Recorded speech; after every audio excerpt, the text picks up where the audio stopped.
Hi guys, this is Wattsy playing Boom Beach.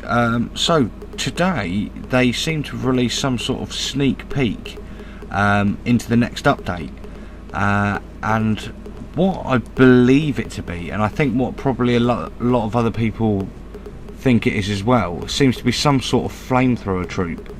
Now, how true that is, I don't know, but the picture they've got. Sorry, I'm not actually prepared. I haven't actually got it up with me now. Bear with me 2 seconds while I just bring it up. You'll see it on the screen now anyway. Sorry, taking too long. Right, so this is the picture they released, which is everything must burn. But wow, I never actually looked at this on a PC screen. I only looked at it on my phone. But now this looks like some sort of flame tank. Now, I originally thought this was going to be some sort of flame troop. And by the way, at the moment in the background, what you're going to be watching is a video I was going to put up on the YouTube channel, but it turns out they're all fails. So I thought you could enjoy yourself watching that.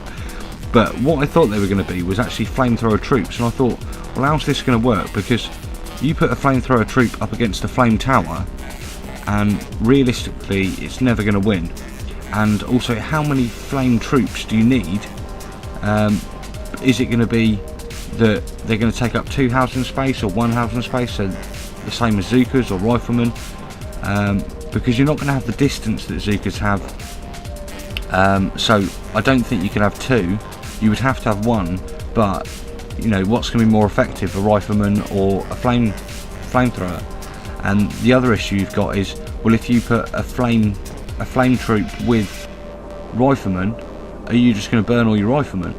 So I mean, I think this is going to be the update where we get the new troop, because we are still missing 1 slot in the armory, and to be honest, they could increase that to another 2 slots afterwards, so we can continually get more troops. So I think that would be really interesting. There's quite a lot of things that would be nice to see in Boom Beach. A lot of the gameplay bugs would it'd be nice to see cleaned up. So for example, in your task force, when you actually review your replays, it will say a certain level, but when you go into it, it's actually a totally different level, which is always a bit annoying, especially either for myself, and I notice I think it was Boot Tramp had it as well.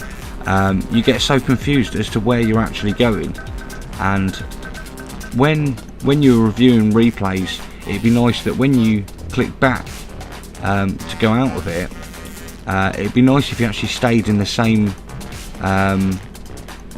operation instead of going to the current operation. It'd be nice if you could do that. But those are just a couple of things that would be nice for them to sort out. And the victory point matching is getting a bit ridiculous. On my lower account, I'm level 27, I think, or 26, and I'm consistently getting matched with players that are 37.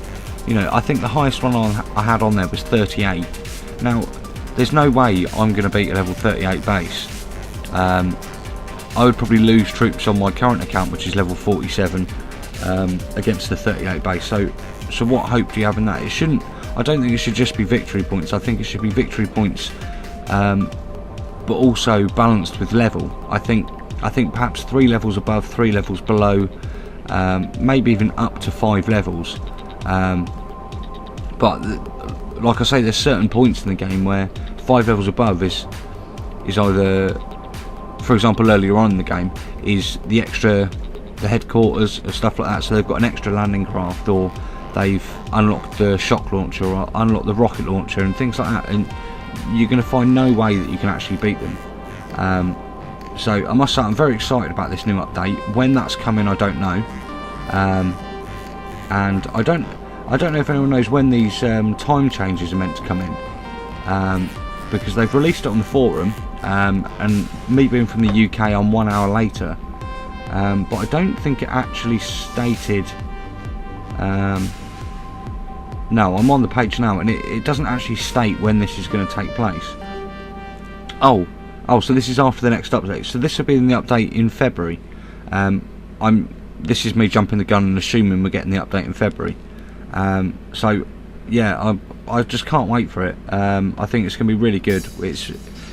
We're overdue the new troop, but one thing I am worried about is the same what happened with the Grenadier. When they released the Grenadier, now you've got to be a certain level to get that troop, and I think it was HQ 16 to get that troop. The problem with that is that once you get to that level, for you to try and continue an upgrade, it's actually a lot harder. So I mean, probably 60 to 70% of people are stuck with level 1 Grenadiers. They're not going to upgrade to level 2 unless you know that you're going to be able to continually upgrade them, because level 1 Grenadiers are terrible. They're pointless having, and they're also, the unit size is too big. I think you can have up to about 4 Grenadiers. You may even be able to have 5 in a maxed out landing craft, but it's not enough. They don't cause enough damage. So for example, you did tanks and Grenadiers. So you did the Tankadeer strategy, or whatever you want to call it. Say you did that. You're actually almost better off having 3 tanks on a maxed landing craft, because the damage you can receive, everything like that, because you can destroy the mines anyway, and with 100 damage, I think it's 100 damage on level 1, it's pointless, absolutely pointless. It does no damage. They end up getting destroyed, your tanks get destroyed quicker. So I think they were a really bad idea. So whether this is a flame tank or a flame troop, I don't know. But I do have a feeling, now I've looked at it on a PC, I mean, it almost looks like a turret, so I hope it's not just a case of they're redesigning some of the turrets and stuff like that. It does, I really don't know. I mean, at the bottom you've got 2 sort of, I don't know, pillars sticking out, and it's the same sort of design as a tank, and I think, and it's on a rotating shaft, rotating turret, so it's going to be hard to distinguish between that and the flame tower. Although you can see a little hook just under the gun, which I would associate with a tank. For I think they actually have them on tanks for when they're airlifted and stuff like that, so I think it would be interesting, but I don't know how much damage it's going to cause. That is one of the problems. Is it going to cause just as much as a flame tower? And also, what is the defense on it going to be like? You know, what's the health going to be like? Because if it goes down as quick as a flamethrower, then yet again it's probably another pointless troop. And if it's slow as well, then that's gonna make it even worse. So it'd be another one of them troops that just sit there and don't do anything. But there we go. It'd be nice to see whether they release any more sort of hints or anything like that as to what this update is going to bring. But I really hope they do sort out the victory point matching, because it's still so unfair. I mean, ideally it'd be better if it was the exact same level, but then obviously when you get into the top 50, I know currently they were only battling each other really, and now they've made it so 600 points and above get it, but that's still not ideal. Not really. That's such a span, especially as 600 victory points. I'm quite close to at level 47. I think I'm at 540 or something. If I move up to 600, am I then going to get put against level 60 players and stuff like that? You know, these are things that it'd be nice for them to state on the forum or something like that. But yeah, anyway, that's my sort of take on this new picture they've released, and I really am looking forward to finding out what troop it is. Anyway, I hope you enjoyed watching my fails, and I don't know if there is any left in the video because I'm not currently watching the video now, but either way, enjoy the video and I'll see you again in the next one. Cheers guys.